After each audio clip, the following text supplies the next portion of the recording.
Assalamualaikum warahmatullahi wabarakatuh. Selamat datang di channel Nasihat Kehidupan, channel yang selalu setia menemani Anda dengan kisah-kisah dan cerita yang menarik, seperti kisah berikut ini yang berjudul Makna Filosofis Cacing dari Sejarah Asal-Usul Syekh Siti Jenar. Sosok Syekh Siti Jenar memang tak pernah meninggalkan karya tulis berjilid-jilid yang bisa dibaca hingga saat ini. Namun perihal hidup dan pemikirannya telah sampai kepada kita melalui berbagai tulisan yang dihasilkan oleh para pujangga tempo dulu hingga para penulis dewasa ini. Syekh Siti Jenar Laksana Socrates dari zaman Yunani kuno, sosok historisnya tidak pernah bisa dibuktikan secara pasti. Informasi tentang dirinya dan pemikirannya banyak diperoleh melalui tulisan-tulisan muridnya, Plato, yang menjadikan Socrates sebagai tokoh utama dalam berbagai karya tulisnya. Di sisi lain, banyaknya versi tentang kisah Syekh Siti Jenar semakin mempertebal kabut yang menyelubungi misteri kehidupannya. Dari sekian banyak informasi yang ada, tidak satupun yang bisa memberikan data yang pasti perihal kehidupannya. Bahkan informasi tentang proses kematiannya juga menyuguhkan data-data yang tidak sama. Sekalipun banyak pihak yang meragukan sosok Syekh Siti Jenar, namun satu hal yang pasti, pola pemahaman dan penghayatan ajaran-ajaran agama sebagaimana yang diajarkannya benar-benar ada di tengah kehidupan masyarakat Jawa. Tidak mudah untuk menjelaskan pemikiran Syekh Siti Jenar di tengah kontroversi pandangan berbagai pihak terhadapnya. Pun halnya untuk menelusuri riwayat hidup Syekh Siti Jenar bukanlah pekerjaan yang gampang. Terdapat banyak versi tentang kehidupannya, namun di antara berbagai versi itu tidak ada yang dapat memastikan kapan tokoh ini dilahirkan. Hanya sebagian dapat menyebutkan masa kematian Syekh Siti Jenar, yakni sekitar masa kerajaan Islam di Jawa dengan ibu kota Demak pada akhir abad ke-15 atau awal abad ke-16. Sufi martir ini bukan hanya kontroversial dalam berbagai pemikiran dan ajarannya, tetapi juga dalam bentangan sejarah hidupnya. Berbagai kalangan masih memperdebatkan apakah Syekh Siti Jenar benar-benar merupakan sosok manusia yang pernah ada atau hanya sekedar mitos yang hidup dan berkembang di tengah kehidupan religius masyarakat Jawa. Kondisi kehidupan seperti ini mengingatkan kita pada filsuf Yunani kuno, Socrates, yang hingga saat ini kalangan yang berkutat di dunia filsafat mengenalnya hanya lewat berbagai tulisan sang murid atau Plato yang kerap menjadikannya tokoh utama dalam setiap karyanya. Demikian halnya dengan Syekh Siti Jenar. Sebagian kalangan menganggapnya sebagai tokoh yang pernah ada hidup semasa dengan para wali di tanah Jawa, tergolong salah satu dari mereka, namun dituduh murtad dan menyebarkan berbagai ilmu sesat. Ajaran yang disampaikan oleh Syekh Siti Jenar dianggap menyimpang dari kepercayaan Islam, dan disebabkan oleh itu dia harus menerima hukuman mati. Hukuman mati yang diterimanya juga didasarkan atas tuduhan bahwa Syekh Siti Jenar telah menyesatkan keyakinan masyarakat serta mengganggu stabilitas kekuasaan politik pemerintahan Raden Patah pada masa kerajaan Islam Demak Bintoro yang didukung oleh Wali Songo. Dan sebagian lagi menganggapnya sebagai sosok yang tidak pernah ada. Syekh Siti Jenar dipandang hanya sebagai manifestasi dari pola hidup religius sebagai masyarakat Jawa yang merupakan hasil sinkretis antara ajaran Islam, Hindu, dan kebudayaan Jawa. Syekh Siti Jenar melambangkan pemikiran Islam kejawen yang sering dipertentangkan dengan pemikiran Islam dalam dominasi syariat yang dilambangkan oleh para wali. Tokoh ini kemudian disebut sebagai simbol perlawanan rakyat terhadap agama resmi yang formalistik dan syariahistik. Setidaknya pada masa sekitar abad ke-14 sampai ke-15, yaitu masa pemerintahan Raden Patah sebagai kerajaan Islam pertama di Jawa. Bahkan ada yang memandang bahwa cerita tentang Syekh Siti Jenar merupakan cara yang digunakan oleh para wali untuk menyebarkan Islam di kalangan abangan, yakni pemeluk Islam yang tidak menjalankan ritual Islam. Pun halnya demikian, tidak saya maksudkan untuk mencari kebenaran historis tentang ada atau tidaknya Syekh Siti Jenar. Juga tidak saya maksudkan untuk mengetahui kebenaran kisahnya. Semua tak lebih dari suatu rangkuman dari berbagai literasi tentang Syekh Siti Jenar yang pernah ditulis oleh penulis sebelumnya, dan selanjutnya saya kembalikan pada Kisanak untuk menyikapinya. Untuk merunutkan dan mempermudah memahami ajaran dan misteri kematian Syekh Siti Jenar, saya akan cuplik sedikit tentang riwayat hidup sosok kontroversial ini. Ada banyak nama yang disematkan pada sosok sufi martir ini, selain yang akrab di indera dengar kita, yakni Syekh Siti Jenar. Ia disebut juga Pangeran Jenar, Syekh Siti Bang, Syekh Lemah Abang, Syekh Siti Brit. Tentang berbagai nama ini muncul pendapat yang berbeda-beda. Ada yang menyatakan bahwa hal itu merupakan nama yang sebenarnya, dan ada pula yang menegaskan bahwa itu hanyalah nama panggilan atau paraban atau alias yang dihubungkan dengan tempat tinggalnya.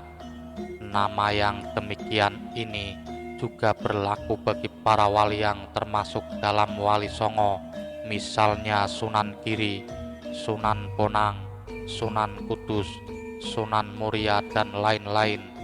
Merupakan nama panggilan yang diberikan kepada para wali yang bertempat tinggal di Giri, Bonang, Kudus, dan Muria. Juga berbagai nama seperti Ki Ageng Selo, Ki Ageng Pengging, Ki Ageng Tingkir, Ki Ageng Butuh merupakan berbagai nama Ki Ageng dari tempat tinggal mereka masing-masing.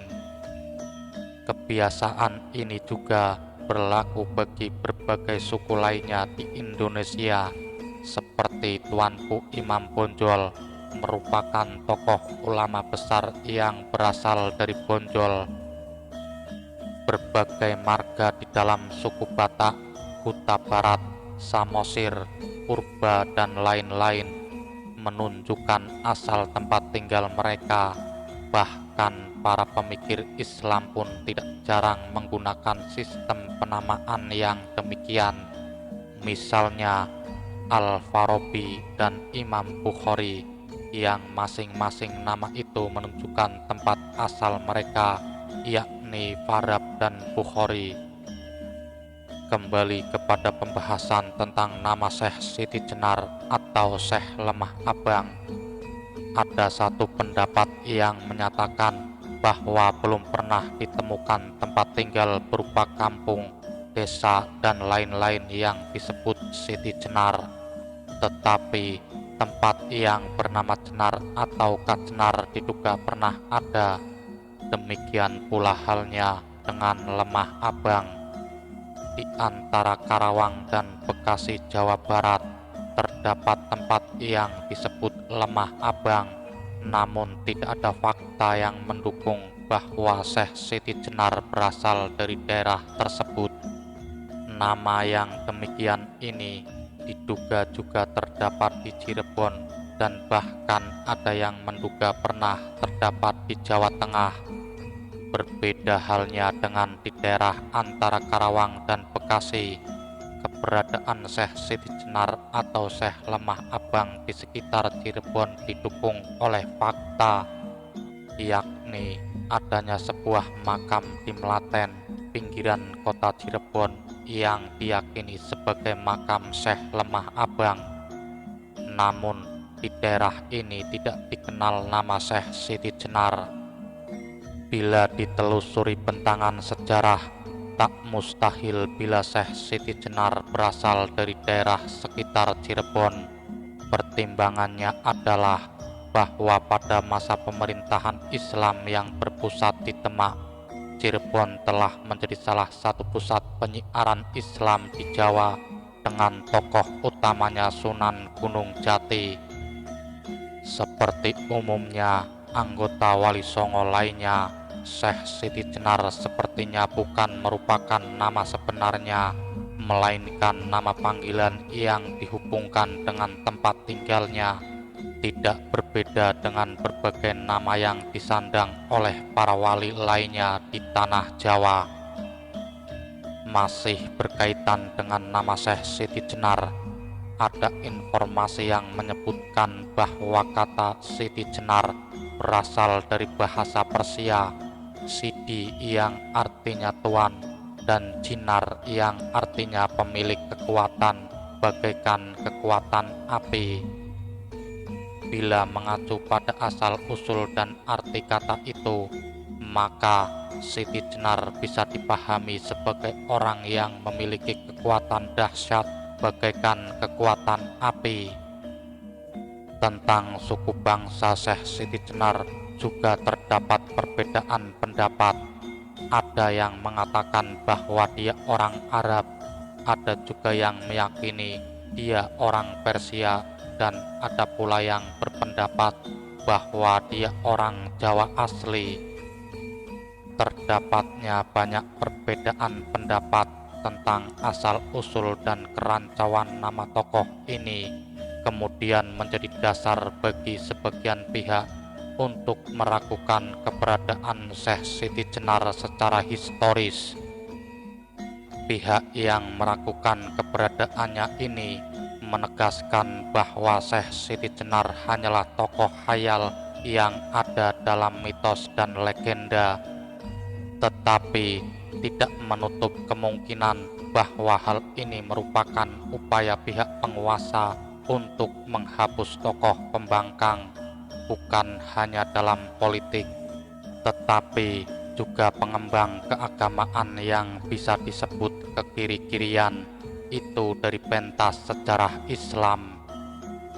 Untuk menjelaskan asal-usul Syekh Siti Jenar, terdapat sebuah naskah hasil tulisan tangan menggunakan aksara Jawa yang tersimpan di Museum Radia Pustaka, serat Syekh Siti Jenar yang mengisahkan, nahen wonten wali ambek luwih nguni asal werjit bangsa Sudra, untuk wenganing tias bolong tarbukaning hyang weruh Sunan Benang ingkang murwani tatkala mejang tekad muruk murid kaweruh ringjeng Sunan Kalijaga ning madyaning rawa nitih kiya tadi sitibang untuk jarwo, yang artinya sah dan ada seorang wali yang hebat, semula berasal dari rakyat kecil, kemudian bisa mencapai dikso atas tuntunan yang maha tahu. Sunan Bonanglah penyebabnya tatkala mengajar ilmu, menjelaskan ilmu wirid pada Sunan Kalijaga naik perahu di tengah rawa. Siti Jenar ikut mendengar. Serat Syekh Siti Jenar versi Radia Pustaka ini menjelaskan bahwa yang dimaksud dengan cacing sebagai asal-usul Syekh Siti Jenar sebagaimana tertulis dalam versi Bratakesawa adalah rakyat jelata atau rejit bangsa Sudra. Jadi bukan cacing dalam pengertian yang sesungguhnya. Boleh jadi memang demikian karena legenda atau dongeng yang beredar di tengah masyarakat Jawa umumnya serat dengan simbolisme. Cacing dijadikan simbol asal-usul Syekh Siti Jenar karena dia berasal dari rakyat jelata yang atas perkenan Tuhan mencapai derajat kewalian. Berdasarkan kisah awal yang menyebutkan Syekh Siti Jenar berasal dari cacing tanah liat yang dipergunakan untuk menambal perahu sewaktu Sunan Bonang memberikan pelajaran tingkat tinggi dalam ajaran Islam di tengah sebuah rawa. Saya mencoba untuk menafsirkannya sesuai apa yang saya ketahui, baik yang berasal dari berbagai bacaan maupun kisah cerita. Untuk awalnya, saya memulainya dari kata cacing yang terdapat di tanah liat. Cacing merupakan hewan yang menyuburkan tanah. Tanah liat yang subur mengacu pada lahan pertanian, jagung, padi, dan sebagainya. Dalam konteks ini, Syekh Siti Jenar dipandang sebagai penyebar agama yang berhasil menyuburkan ajaran Islam di daerah yang mayoritas merupakan daerah pertanian di Jawa, berarti di daerah pedalaman pada waktu itu. Kata menambal perahu yang digunakan Sunan Bonang dan Sunan Kalijogo dalam pandangan saya menunjukkan bahwa Siti Jenar pada waktu itu merupakan orang yang menjaga agar kedua sunan tersebut tidak tenggelam ketika sedang mengarungi luasnya pengetahuan ajaran agama, atau agar tidak salah jalan sehingga menjadi sesat. Jadi jika dikatakan Syekh Siti Jenar ini adalah berasal dari cacing yang diibaratkan sebagai sosok rakyat kecil atau orang kebanyakan adalah kecil kemungkinannya, sebab di zaman itu hanya dari golongan elit atau kerabat dekat para wali saja yang bisa mendapatkan kesempatan mempelajari pengetahuan tingkat tinggi dalam ajaran Islam yang setingkat wali. Nuansa elitisme dan feodalisme masih kuat tertanam di dalam masyarakat Jawa. Kemudian jika melihat keberhasilan Syekh Siti Jenar menyuburkan ajaran Islam di pedalaman Jawa, tidak terlepas dari cara yang dipergunakannya, yaitu dengan menghilangkan nuansa elitisme dan feodalisme dalam melakukan usaha menyiarkan ajaran Islam. Tentu saja hal ini menjadi daya tarik tersendiri karena siapa yang mengajar dan siapa yang diajar tidak dihalangi sekat statusnya. Oleh karena pantas saja jika kemudian Syekh Siti Jenar memperoleh pengikut yang banyak di dalam masyarakat, baik yang berasal dari kalangan masyarakat umum maupun dari penguasa-penguasa daerah di pedalaman Jawa. Semakin besar pengaruh Syekh Siti Jenar inilah yang menyebabkan Raden Patah atau Sultan Demak menjadi khawatir, mengingat salah satu pengikut Siti Jenar adalah Ki Ageng Pengging atau Ki Kebo Kenongo. Dia adalah salah satu dari keturunan penguasa Majapahit terakhir. Sudah sejak awal penguasa di Pengging ini tidak suka dan tidak tunduk terhadap Raja Demak dan Dewan Wali, karena mereka menganggap bahwa Demak tidak berusaha membantu Majapahit dikala sedang mengalami masa-masa sulit menjelang keruntuhannya. Berangkat dari kekhawatiran itulah, kemudian Raja Demak dan Dewan Wali berusaha untuk meredamnya. Cara yang digunakan adalah dengan menghembuskan cerita bahwa Syekh Siti Jenar ini telah mengajarkan ajaran yang sesat, yaitu yang dikenal dengan nama ajaran Manunggaling Kawula Gusti. Dengan alasan itulah kemudian Syekh Siti Jenar ditangkap dan diadili di Demak untuk kemudian dihukum mati. Satu versi mengatakan dihukum di Cirebon. Dalam pandangan saya, Syekh Siti Jenar ini tidak dihukum mati secara fisik, namun dimatikan agar tidak lagi berada di tengah-tengah pengikutnya, entah itu disembunyikan atau dipenjara secara halus. Mengingat Syekh Siti Jenar juga berjasa besar dalam penyiaran ajaran Islam di Jawa. Sedangkan bangkai anjing hitam yang kudisan yang dipertontonkan, yang kemudian dianggap sebagai wujud perubahan jasad Syekh Siti Jenar kepada khalayak umum saat itu, tak lebih adalah bentuk sebuah pembenaran dari Raja Demak dan Dewan Wali bahwa itu adalah akibat dari ajaran sesat Syekh Siti Jenar sendiri. Tujuannya adalah agar para pengikut kembali setia terhadap ajaran dari Dewan Wali dan sekaligus Raja Demak. Ketika Syekh Siti Jenar benar-benar telah meninggal, Demak pun mengambil langkah tegas terhadap pengikut sang Syekh yang masih tidak mau tunduk terhadap kekuasaan Demak. Pengging di bawah kekuasaan Ki Ageng Pengging atau Ki Kebu Kenongo yang tidak mau tunduk akhirnya diserang. Sunan Kudus yang memimpin penyerangan itu berhasil mengalahkan dan membunuh Ki Ageng Pengging. Dengan meninggalnya Syekh Siti Jenar dan dikalahkannya Pengging, Kesultanan Demak akhirnya terbebas dari ketakutan akan munculnya pergolakan yang membahayakan kemapanan kesultanan. Namun pada akhirnya Demak malah runtuh karena perebutan kekuasaan antara putra dan saudara raja sepeninggal wafatnya Sultan Trenggono.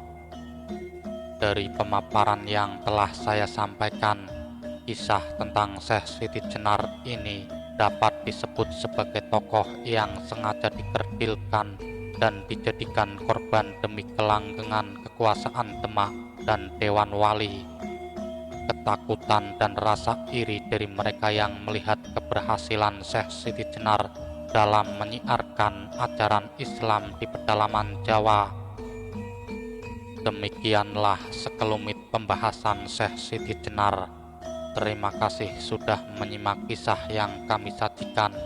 Semoga cerita ini bermanfaat bagi kita semua, dan nantikan kisah-kisah menarik lainnya. Wassalamualaikum warahmatullahi wabarakatuh.